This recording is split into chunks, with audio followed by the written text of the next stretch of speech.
Hey everybody, good Friday morning, top of the morning to you. It's Juneteenth, it's the weekend. We had storms come through Atlanta last night, a lot of rain. And But anyhow, good morning. You ever wake up some mornings and you're just you have a feeling or a moment where you just think, man, I'm just glad to be alive today. I'm just glad to have got up and there's a little breeze blowing right now, and you just feel life all around you, and you're just glad to be alive. I know that might seem kind of unusual, but I'm just glad and thankful, and just to be able to enjoy this day. So anyhow, let's do the morning post, everybody. I love coming to sit outside in the mornings this time of year. I started to sit by my big window inside this morning because it's so wet all out here after all the storms last night. But then after a minute, I'm like, no, I need to go enjoy this morning, be able to smell it, breathe it, hear the chickens cackling behind me. Boom, boom, and Gracie's laying over there. My coffee's right here, having me a little sip of coffee. I need to go outside and enjoy this morning. It is the morning after the storms. I love the smell of nature, the sounds of nature. Y'all can hear all the birds going on out here. Like they're all saying, hello, Eddie. Everything is so vibrant and alive out here this morning after the storms. My life has rhythms and repetitions to it now. I guess it always has. Summer, fall, winter, and spring. They seem to come and go quickly now. Before long, it will be a chill in the air when I come out here one morning. And then I'll put on a little long sleeve shirt or jacket for a little bit, but yet still come out and sit here in the mornings.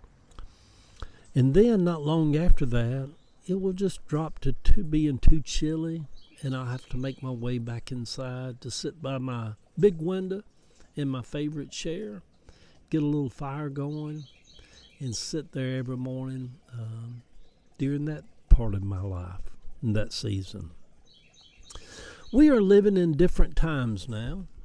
That sounds like old people like to say that, don't they? You know, preachers used to like to do that too. Let me tell you the times we living in. We living in the times. But it does seem the world is moving fast. Everything's shifting and changing constantly, very much so, all around us. You know, just no end to AI, this, driverless cars coming through Atlanta. So we are living in different times now. I was talking to a lady the other day. I stopped by the shop for a minute, and we were standing up at the counter talking about aging. She said she was 73.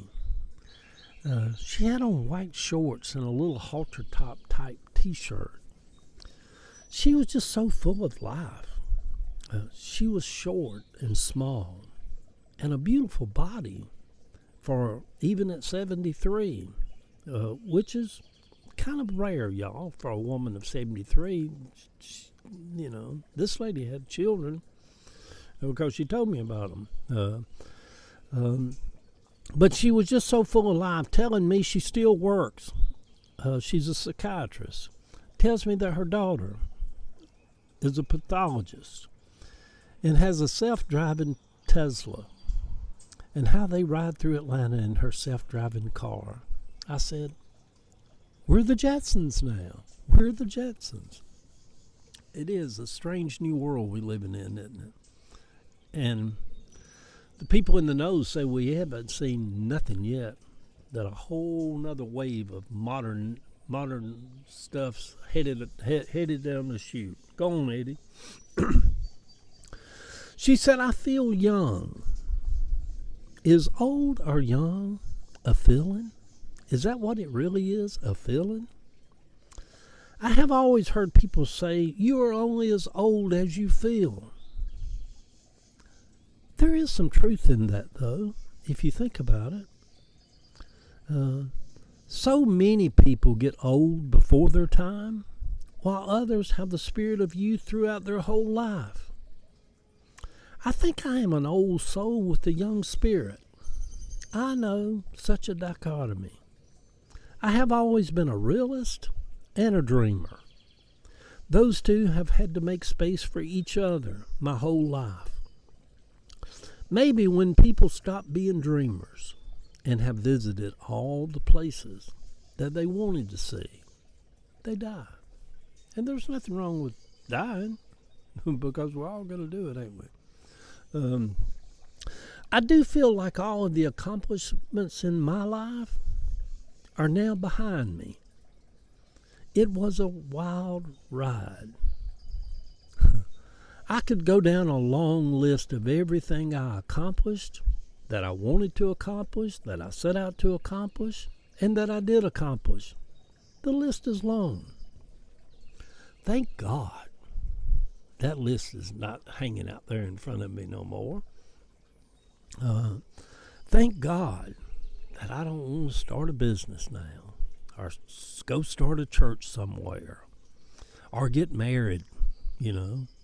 God forbid if anything ever happened to Ava, my marrying days are behind me. Now they say that, but I will say this, I was married 2 times. When I was 18 to Kathy, we was married for 20 years. And then after we went to divorce, I guess we've been divorced 25, 30 years. Got married to Ava last year. Both marriages felt holy. Both marriages are holy.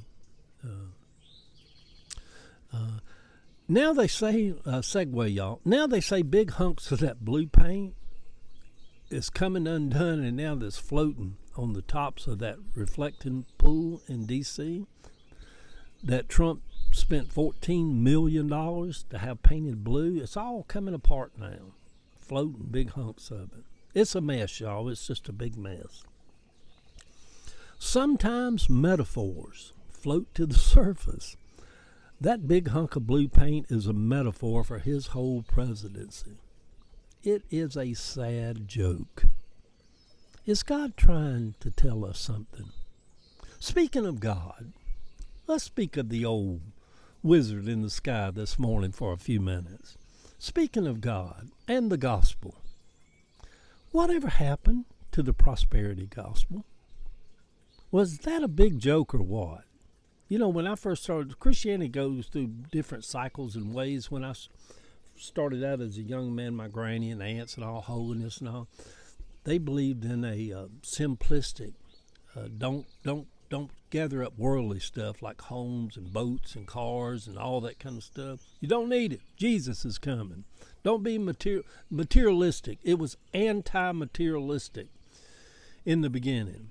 And then it went exact opposite of that and became a very materialistic, where preachers was having their private jets and big mansions and big old gold diamond rings and chains and talk about, oh, you know, you should be blessed if you're a child of God. Give us your tithes and offerings and you'll be wealthy and just rolling in gold. It was a big joke, wasn't it? You don't hear much about it now, does it? It was a fad. It kind of comes and goes. Not as big a joke as the MAGA gospel. There is such a thing as the MAGA gospel. All these evangelicals that love Donald Trump and, oh, we love Donald Trump. What a big old joke that bunch of mess is. You know, you can't even make this shit up, people. What will the next big move of God be across the land? Are we in the midst of one now, where millions of people seem to be taking off their blinders? Truth can be a movement also. Truth can be a revival also. And seeing deeper truths all around us.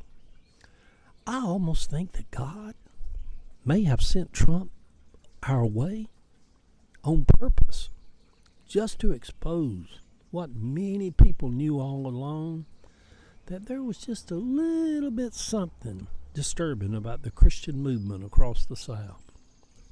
Good Friday morning, sweet people. It is Juneteenth. It is the weekend. I just celebrate life this morning and Juneteenth, when the last of the slaves finally heard that they were free. Love y'all.